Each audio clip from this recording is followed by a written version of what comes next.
Don't lose your way. Your mind, we have to be as one. Don't Hey, what's going on YouTube? Storm here, coming at you guys with another discussion video today. Today we're going to be talking about the new OCG ban list that's going to be taking effect in October. Credit to Cyberknight for posting this. You know, this is his website, so I do like to give credit to wherever I'm getting the information from. I'll have also have the website linked below in the description box so you can see it for yourself. Now, a lot of you guys might be like, a lot of people are like this. They like to say, oh, Aura, what does the OCG ban list have an impact on ours? They have a totally different list than us. Well, if you look at the lists and compare the two, there's definitely something you can see from that. The OCG and the TCG definitely, you know, they definitely rely on each other for making changes. A great example is if you look at Pendulum Call going to 1 a few ban lists ago in the OCG, it now is at 1 on our ban list. And the vice versa is true in this, and we'll go over that on this list. Kieran went to 1 on our last list, and now in the OCG it is limited. So basically it can foreshadow what we could see on our list in the future. And in some cases it's definitely something you need to, you know, it's good to keep in mind because you understand that if you have some of these cards, you know, in multiples or in higher rarities, it might not be a bad idea to keep this in mind when you invest and spend money on cards. It's definitely something, it's basically just foreshadowing information and bringing it to you guys. So with all that out of the way, let's go ahead and get to it. So there's only one banned card on the new OCG list, and this card went from 3 to 0. It's Level Eater.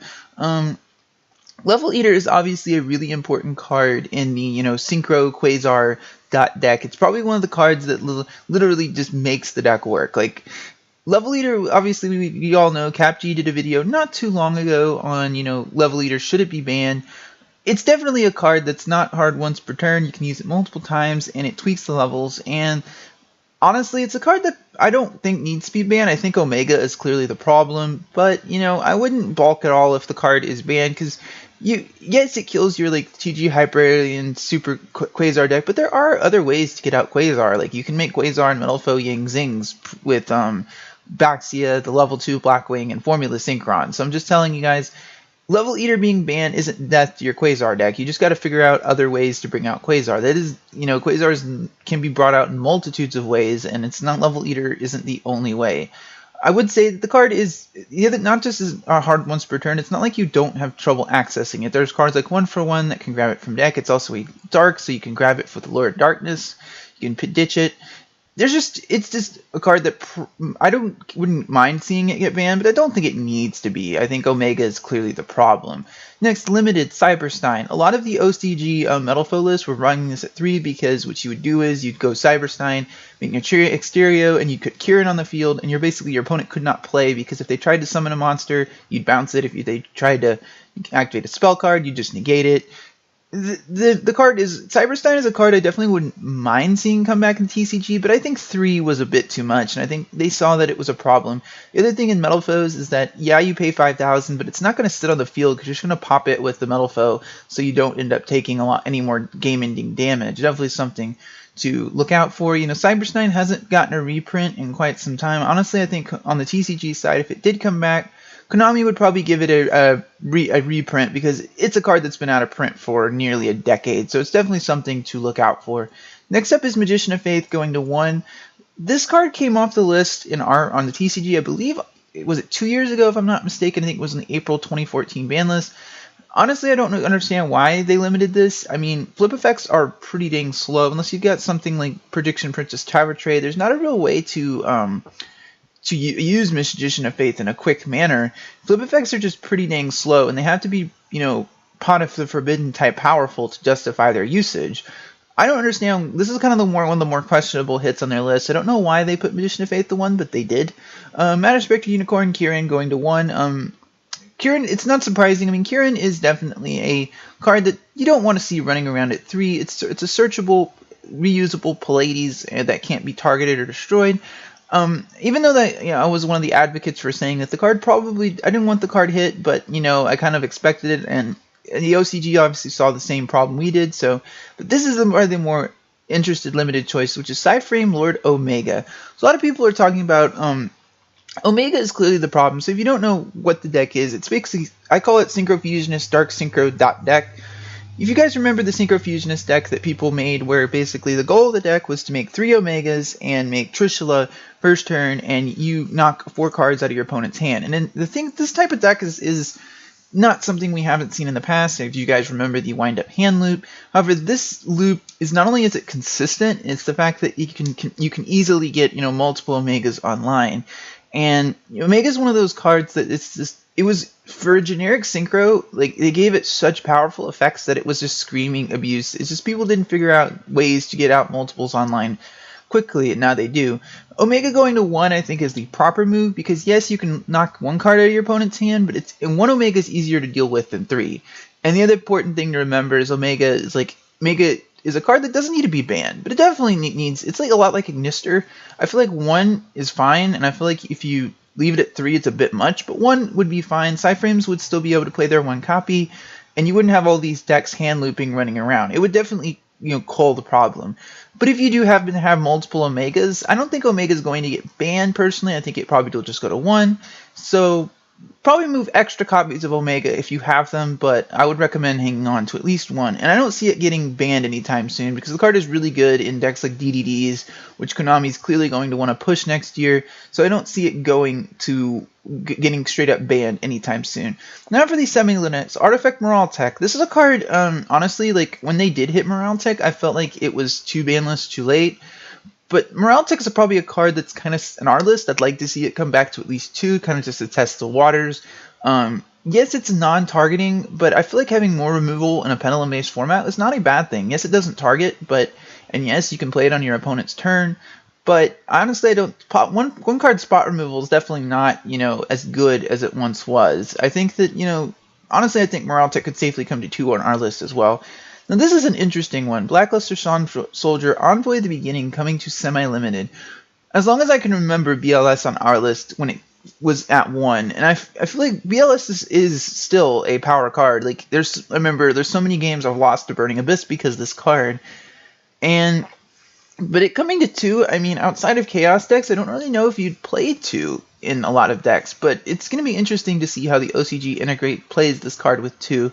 Now the slight DDD hits. Now DDDs kind of fell out of favor a little bit in the OCG format simply because the deck requires so many thinking and combos, and a lot of players just don't like to play decks where 1 misplay can cost you the game. So DDDs have a slight hit. This is a pretty dang slight hit though. Like the deck is still very, very playable in the OCG. So DD Lamia and DD Swirled Slime are now at 2.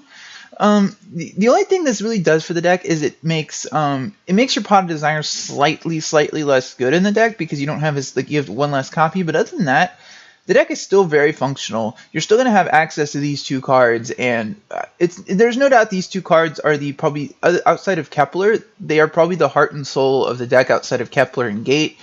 And so definitely not, an extreme DDD hit, but it's a slight, neuter. Then Wisdom Eye Magician coming up to 2.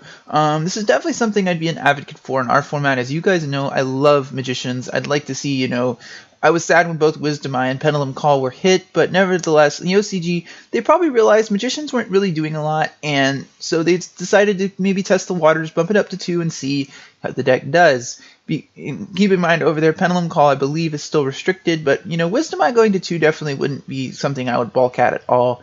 Insector Dragonfly, as you guys know, I've said for a while, and I feel like Insectors could come off the ban list at full power, and they really wouldn't do anything in our format. Apparently, the OCG sees things the same way. Dragonfly is definitely the best card in the archetype because it's not a hard once per turn, and you can special summon as many copies as you want. However, I don't think the deck is going to do anything, even with multiple copies of both cards. I just don't really think so. Mathematician is another card that, you guys know I like cards that open up creativity. And that's what Mathematician does. There's not a card we haven't really had a card that does what Mathematician does, and it was hit to 1, when in our ban list when they slaughtered Jadals. Unfortunately, a lot of decks like to run Mathematician were hurt in the process. However, it's definitely a card I'd like to see off of our ban list as well. Star Scepter Sovereignty is up to 2. Remember, in the OCG format, when they first had Shadals, the Star Scepter Shadal list just decimated their format. It basically dominated the entire format so much that they just slaughtered the deck. over there to keep it in check. And Sovereignty coming up to 2 is actually really good because, you know, Cyber Angels, again, it's a slight bump to Cyber Angels. There's a whole combo in Cyber Angels, you can just, you know, with the Seraphs, and because both are searchable via Cyber Angel Benten. So it's going to be interesting to see, do we see a few more Cyber Angel lists popping up? The deck really hasn't done a lot in the OCG, but maybe we see a few more lists pop up now that we have an extra copy of Sovereignty. El Shaddoll Fusion is sort of the same thing. They're bringing it back to 2 because it's neutered over there. Construct is still banned, so it's not like the deck is still fairly, you know, isn't, you know, live without Construct for sure. Monster Gate coming back to 2 is very interesting to me because obviously it's a slightly bump Infernoids. Not a lot of other decks are going to play Monster Gate outside of, you know, janky FTK decks, but Monster Gate is a card that I'd like to see it come to multiples over here. The Domain of the True Monarchs is coming to 2. On the last ban list, they hit Monarchs pretty hard over there. I believe Pantheism is at 1 and Domain was at 1, so they slightly bumped Monarchs a little bit, but the Domain variant is, you know, Domain going to 2 I don't think is going to change too much. The deck is still pretty inconsistent with the new ban list. Now for the Unlimits. Clayfort Scout is at 3. You guys know I'm not the biggest fan of Clayforts. I don't like the deck. Because, you know, it's especially the Denies variants now because it sets a lot of traps, and I just don't like trap heavy decks and having to fight through all of them.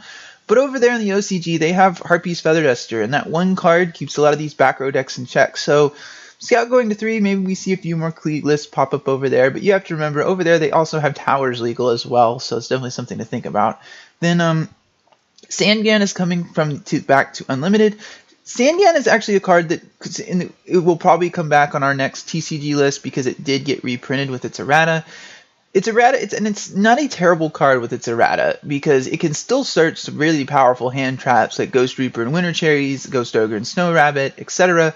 are all under 1500 attack. That's part of the reason why Sandgan was given the errata. It was because the hand traps it can search. They didn't want people, you know, searching a hand trap then using it immediately. But the fact is, most of the time if you're searching Ghost Reaper, you won't be using it on your turn. You're going to wait until your opponent's turn and then just Ghost Reaper them anyways. So it's definitely something to think about with Sandgan, you know, probably will be coming off our list in the not too distant future. That was Nice Restrict. Didn't really do anything in our list when it was at 1, and, you know, it's at 3 over there now. I don't think people are going to play 3, but, you know, it's at 3. Charges Light Brigade coming to 3 is very interesting because, obviously, you know, BLS is also coming to 2 on this list, so we could see a few more, you know, Lightsworn Chaos decks pop up over there because the deck is virtual. Chaos Dragons are, outside of maybe Future Fusion, the deck is virtually at full force over there. And it's probably more powerful now than it really has ever been, and it's gonna be interesting to see if any lists pop up. The other one is Gateway of the Six. This card has been virtually banned since its release over here in the TCG. It was at 1, it was at 3, then 1, then nothing, and then Gateway is at 3 over there. There's not a ton of 6am lists popping up over there, mostly because I think just a lot of the OCG players are running back row removal, and back row heavy decks just aren't really, you know, doing a lot. I doubt we'll see any of the old Keyzon FTK decks because a lot of those type of lists don't pop up a ton in the OCG. So it's gonna be interesting to see. You know, they do have 3 Gateway over there, and it's pretty crazy to think that the card's been banned to hit as long as it has over here. Sinister Shadow Games is back to Unlimited. This is like another, like, they're pumping up Shaddolls a little bit after they got neutered a few years back. Then Wall Revealing Light, another card that's coming. This card is at 1 over here for multiple reasons. It's new. It's got interactions with Magical Explosion and Life Equalizer. That's one of the reasons why it was limited in the first place. But in the OCG, it is unlimited. So I don't really think it really matters. The card doesn't see a lot of play outside of FTK decks, and you only play 1 anyways. So that comes the end of the ban list discussion, guys. Let me know what you guys think about this OCG list. Would you guys like to see this implemented in the TCG, or do you think some of the changes that the OCG made are kind of questionable? So let me know down in the comment section below. As always, thank you guys for watching. So Warstorm signing out.